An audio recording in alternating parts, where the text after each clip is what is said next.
What's happening, brothers and sisters? Welcome to another Grim Cult Society, where today we're going to be talking about an interesting movie that we watched and may have or may not have been inspired by real events. Anytime someone has a sack over their face, I'm pretty excited. That didn't sound right. Yeah, that's never mind. That's not what I was going for. Okay, today we're talking about The Town That Dreaded Sundown. You think it's a true story? I think some of the elements are from a true story. A lot of embellishment, maybe? Yes. We watched both movies, the one that was done in 1976 and the other one that was done in 2014. Two very different movies, I would say. The first one I thought was pretty funny. Oh yeah, it was more like a comedy. I agree with that. It was a funny comedy. Well, I don't know if it was a funny comedy. There were some parts that were kind of like horror-esque. I mean, it was a horror movie, but yeah. I thought it was... The one cop, what was his name? You remember? Oh, that Shoelace? Cop? No. We said yeah, it was something like that. Shoelace, that's funny. Well, that was all a comedy, in my opinion. It was. There was a lot of comedy in here. But that's par for the course, I suppose. Spark Plug.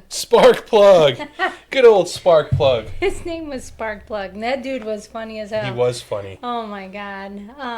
Couldn't drive. Couldn't drive. But he was the driver. And he was short-tempered. Yes. And really... He sure was a spark plug, wasn't he? Oh my god, he was so funny. I absolutely loved him in that movie. Yes. And yeah, Morales, I felt like I could be related to him. Just the way he looked and stuff. The Spaniard side of myself. The real life one? Yeah. No, the one that was in the movie. Yeah, it was just, as far as I know, it was just an American guy. Just a Caucasian American. Well, he looked Hispanic of some sort. He did have a Vicente thing going on. Yeah, he did. Got a cold-blooded killer here. He did, yeah. But it was based off a true story of murders that occurred in Texarkana, on the border of Texas and Arkansas. Mm-hmm. Right? That's how you say it? Arkansas. It looks like Arkansas. Arkansas. Yeah. We jokingly said that, growing up. Arkansas. Yeah, Arkansas. Yeah. Just as a joke. Yeah. So murders that happened in 1946. 4 different attacks. Was there a similar signature to be able to call it a serial situation, or the commonality was the mask? Somebody was wearing a mask. So he was witnessed every time. Correct. That's interesting. Yeah. There was a mask and a gentleman with a gun, but unfortunately, we don't know if it was put out in the newspaper, if somebody was doing copycat, what was kind of happening. Yeah. Because they happened so close together within a 10-week mark, the police department coined it as a serial killer. So that's what this movie was inspired by. Yeah, the first part of the first movie in 1976, like we were saying, it was more of a comedy. Even the kill parts or whatever, yeah. they were hard to take serious. Dramatized. Like, yeah, the trombone bayonet. Yeah. Oh my god. That one's silly, but it's funny, I guess. You got to come up with fun ways to do it. It's good for a horror movie in 1976. Oh yeah. Because I'm sure at that time, I don't know, I haven't watched horror movies in that time frame, but I'm sure there wasn't a lot. We weren't alive. There wasn't. It wasn't our time yet. There wasn't a lot of blood or gore, so no, it's not. It was pretty safe, I would say. Yeah, it's not like, in the first one, had no nudity, if I can recall. Correct. It was much more... it was very conservative. Yes, and then the second one. I was caught off guard right in the first 10 minutes. Oh my god, What? yeah. What is this? Oh my gosh, yeah. And, I mean, the ages of these individuals, I mean, talk about talk about some gaps. Well, both movies had more of a, documentary style type of, based on narrator. A true story. Yeah, there was a narrator and all that fun stuff. Mm-hmm. And, I mean, when the narrator was saying the ages, I was like, dang. Because, I mean, you have Attack 1 that Jimmy Hollis and Mary Jean Larvey, 25 and 19. That's not bad. I mean, that's not bad. And then you got Attack 2, Richard Griffin and Polly Ann Moore. Richard was 29 and Polly was 17. Okay, now the red alert's going off here. And that's insane. Then you have Attack 3. These poor babies. That was the high school ones or whatever. So Paul Martin and Betty Jo Booker, 17 and 15. Oh man. And then you have the farmhouse attack that Virgil Starks at 37 and Kate Starks 36. Now, were those the real life incidents?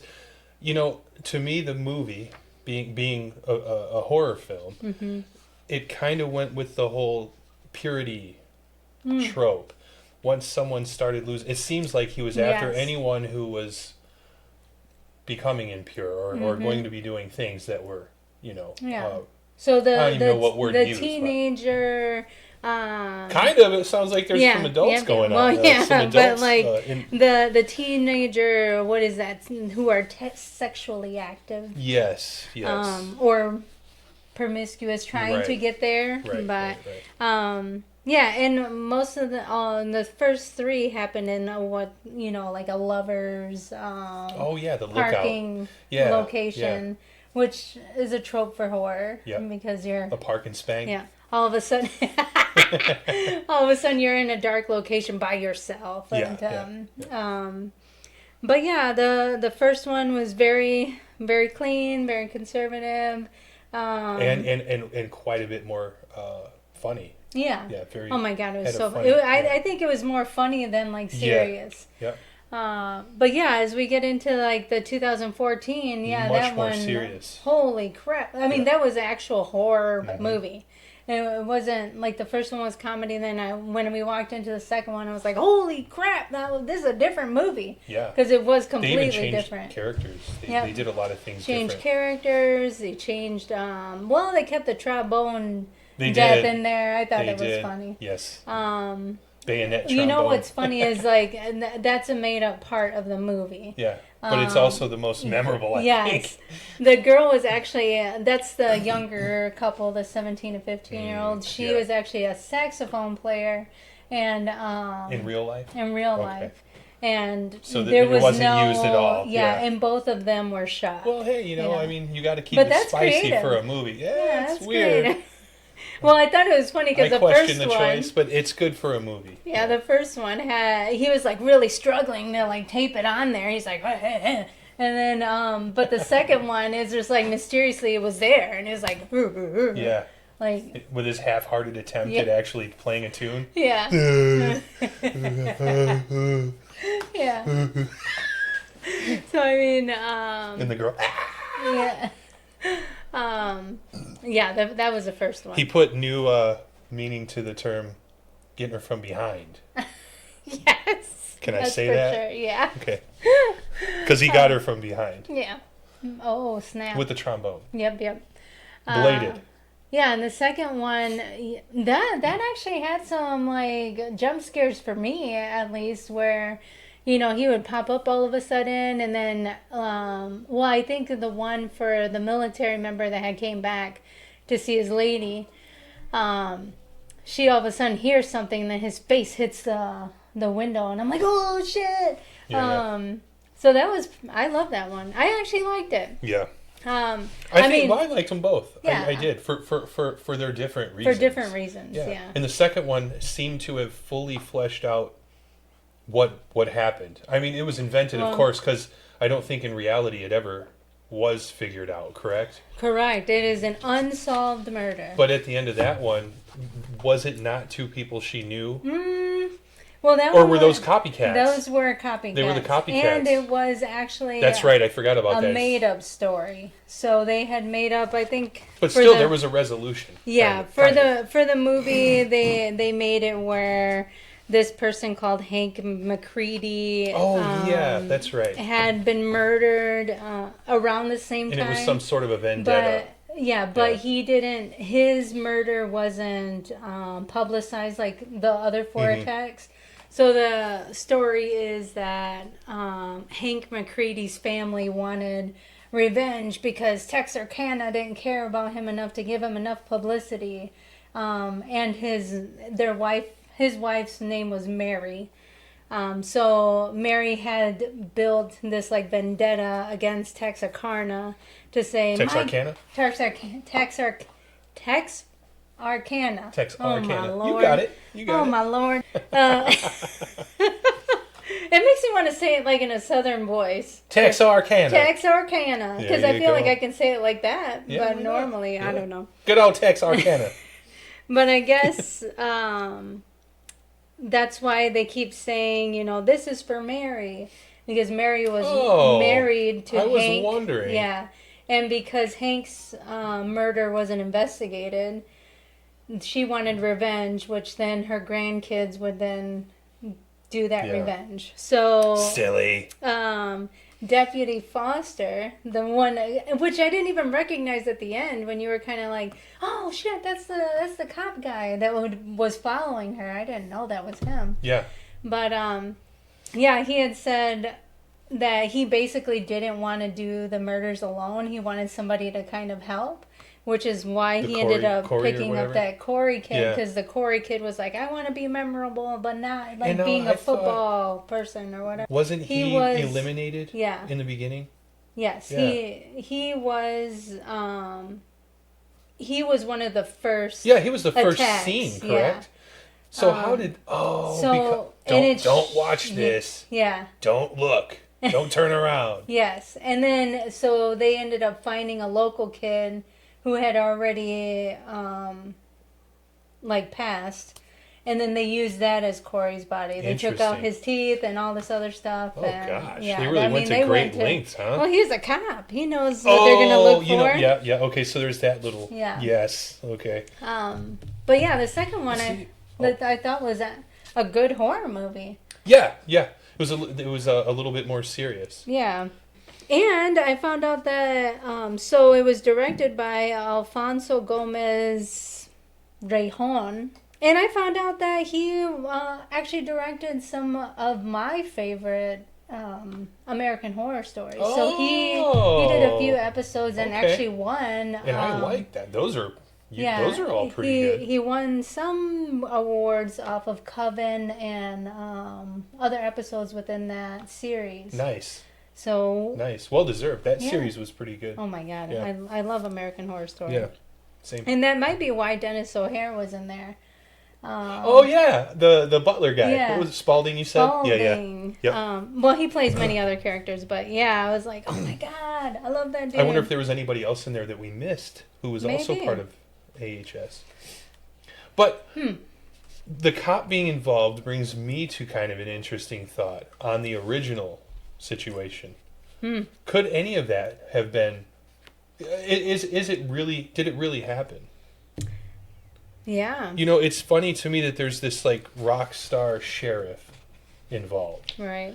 And he was a sheriff, correct? My God, yeah. Don't they generally have to win an election? I think about how governors sometimes are extra hard on, what would you call it, capital punishment, especially during election times.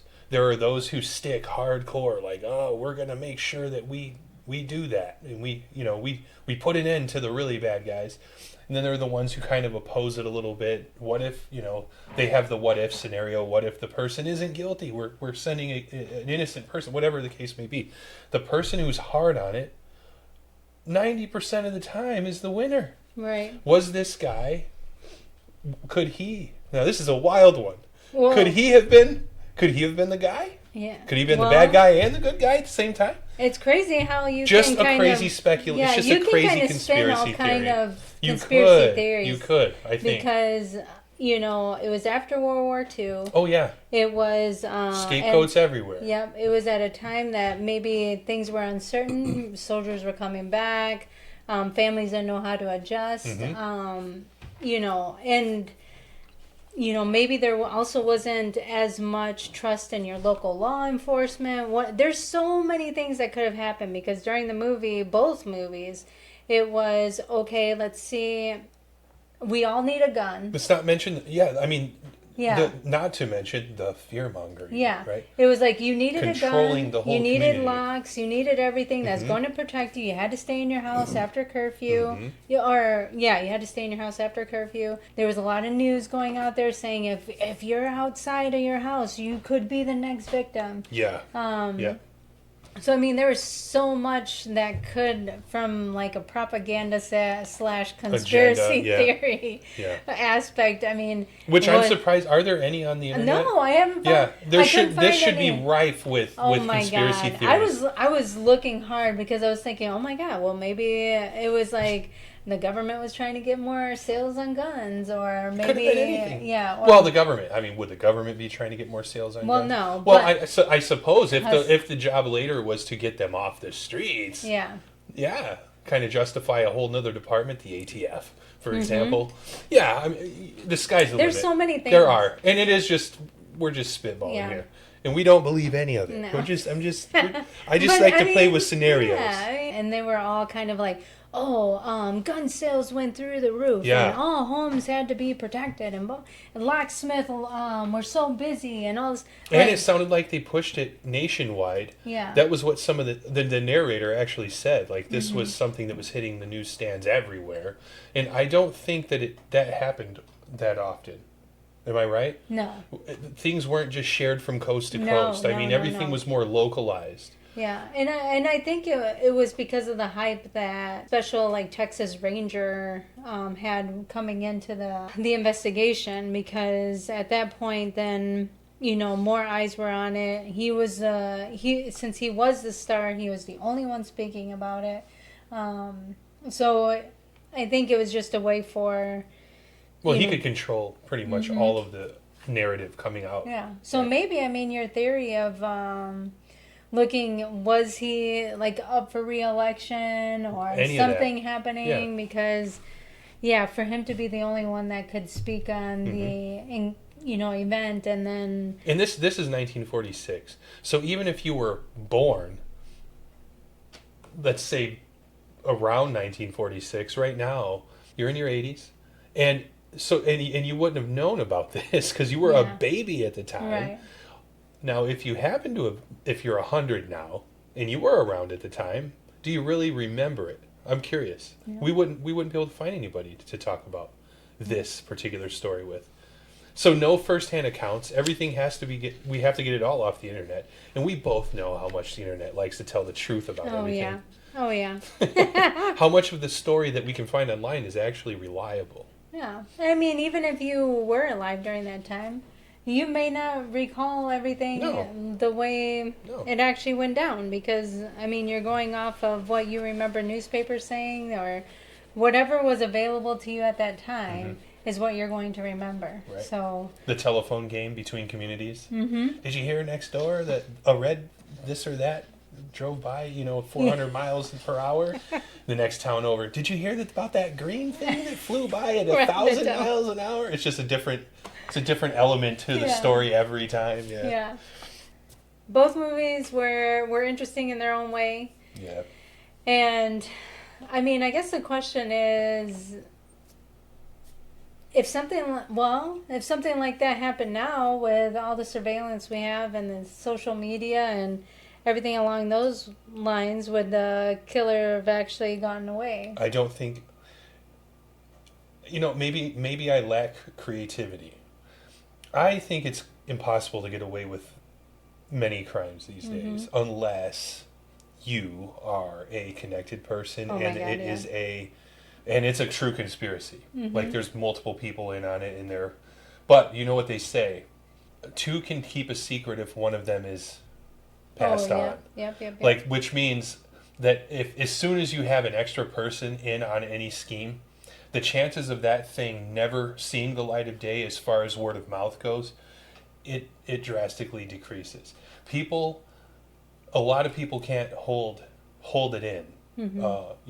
So if you're committing crimes with a group of people, the chances of those people all sticking to the story, not going off script, it's pretty slim. Yeah. Because lying especially is hard. If you're a liar, you have to try to remember all the lies you told someone. Yes. And you cannot remember things you make up as easily as you remember things that actually happened. And we get things wrong a lot that actually happened too, but I'm saying your chances of remembering every lie you've told is slim to none. Right. Unless it snowballs because one lie leads to another, and before you know it, you lost track of the whole middle part that you said. Mm-hmm. You're done. You're cooked. Unless it's rehearsed. No, even if it's rehearsed, there are these. Do you watch detectives? I do. You ever watch this? It's funny these because guys are so good at getting you to say a bunch of stuff and then coming back to it later and catching you up. I know. They're going to ask you stuff that's irrelevant just to see if you're actually going to keep telling. It's interesting how they work. Yeah. I love it. I wish I could do that. That would be fun. Well, it made me think about the movie True Believer that we just saw. Oh yeah. Where the same group of police officers were able to say the same lie and coherently keep that going for 10 plus years, I don't even know, but put a innocent man in jail because of it. Yep. But that's what I was saying. Like, but what happened? They get caught up. But I'm saying, they they kept that lie going for 10 years. They did. So that means, if you rehearse it enough, well, yeah, you can, I'm saying that... And you have homies that kind of remind you of it, then... I'm saying that it doesn't matter if you get away with it for 10, 20 years, whatever the case may be. You get caught eventually. Somebody is the weakest link. Nobody's ever 100% strong. And, I think when these things happen and somebody's starting to crack, of course there are conspirators out there who know how to make it go away. Yeah. But, we're not part of any of those groups, so we can't. Right. We can't really speak on that. Yeah. We can't speak on it. We can't speak on that. That's not for us. So that we're gonna mind our own business. We are gonna. We're gonna stay in our lane right now. What we just said was all fictitious. Came straight from the state line of Texarkana. My grandpappy told me that. No, I'm just kidding. So both movies were pretty unique in their own ways. Both of them, I guess, I liked the first one because it was more of a comedy, and I loved Spark Plug. Me too. I expected to be disappointed with the second one. Me too. I don't know why. I just thought 2014. Yeah. But it was good. It stood up. It was more serious. I liked that. I thought that was good. And I thought the actual slasher parts were awesome. Mm-hmm. They were awesome. Yeah. So and there were jump scares. Yeah. So I liked that. Everything's a jump scare for you. So that's not saying much. But true. you actually screamed at one point, did? and it jump scared me, which that never happens. Well, I think I actually said, "What the hell is wrong with you?" I think I said that. I think it was the part, like I said, where the girl was hearing, footsteps. Was it the car? Was it when she was in the car? Well, no, it was the footsteps, and then all of a sudden, she had looked, and there was nothing there, and then all of a sudden she turned away, and there was her boyfriend's face on the window, right. and then he was there and ready to, I was like, ah! Yeah. Like, ah! Yeah. Those loud, it was loud. Long ones, like, ah! Yes. The cats all skitched every direction. It was funny. They were climbing up the walls. So that was my scariest moment. Yeah, I remember. Believe me. That was my scariest moment. And the cats. Yeah, poor kitties. They're traumatized. They stayed under the chairs for a while after that. They did. So Phantom was never caught. He could still be out there. Yes. He'd be 100 years old right now. I would put money on me being able to run faster, even in the current shape. Well, he could be a sneaky guy. He might be in a futuristic. Or he might be one of those cool ass dudes that are just kind of like, hey, help me becomes to the your friend. car. And yeah, as soon as you grab him, it's like a prison scene. Yeah, shanking. Yeah, that's funny. So he could still be out there. Yeah, watch yourselves. Watch yourselves. Especially if you're in Texas, Arkansas area. Yeah. I don't even know how long that line is, but somewhere over there. Y'all better watch out. Yeah, Texarkana. Thanks, everyone. Have a good night. Yep.